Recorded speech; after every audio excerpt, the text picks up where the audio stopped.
పెహల్గాం ఉగ్రదాడి కలిచివేసిందన్నారు AP deputy CM Pawan Kalyan. ఉగ్రవాదుల తూటాలకు దేశమంతా కన్నీరు పెడుతోందన్నారు. విశాఖలో రిటైర్డ్ ఎంప్లాయీ, కావలిలో యువకుడు చనిపోవడం బాధాకరమన్నారు. మంగళగిరిలో జాతీయ పంచాయతీరాజ్ దినోత్సవ వేడుకల్లో పాల్గొన్న పవన్ పెహల్గాం మృతులకు 2 నిమిషాలు మౌనం పాటించారు. ముందుగా జాతీయ సమైక్యతను పెంపొందించేలా అన్ని పంచాయతీల్లో జాతీయ సమగ్రతా ప్రాంగణాలు ఉండాలని చెప్పారు ఏపీ డిప్యూటీ సీఎం. టార్గెట్ చేసి మరి దాదాపు 30 మందిని చంపేయటం, చాలామంది క్షతగాత్రులు అవ్వటం, నా మనసుని చాలా కలిసి సగటు భారతీయుడిగా, నథింగ్ టు డూ విత్ దీని పాలిటిక్స్ సంబంధం లేదు.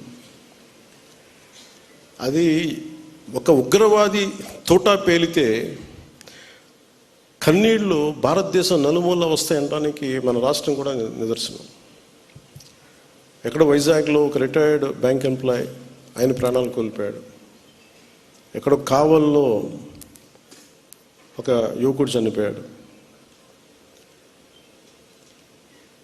ఇది చాలా చాలా బాధ కలిగించింది మా అందరికీ, చాలామందితో పాటు నాకు బాధ కలిగించింది. అంటే గ్రామాలు should be a part of national integration.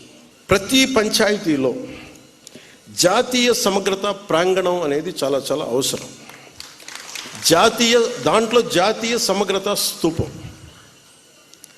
అది మీరు 1000 గజాల్లో పెడతారా, ఎకరంలో పెడతారా, ఇంకెక్కువలో పెడతారా, ఆ పంచాయతీలను బట్టి కనీసం ప్రతి చోట 13,326 పంచాయతీల్లో 13,326 జాతీయ సమగ్రత ప్రాంగణాలు ఉండాలి.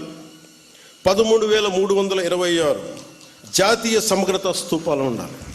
ఉగ్రవాదం పెట్రేగి పెరిగిపోతున్న పరిస్థితుల్లో గ్రామాల నుంచి బలమైన వ్యక్తులు ఉంటేనే, దేశ వికాసానికి బలపడే వ్యక్తుల సమూహం ఉంటేనే గ్రామాల్లోనే మన దేశానికి ఏదైనా చేయగలం, తద్వారా మనం లాభపడగలం.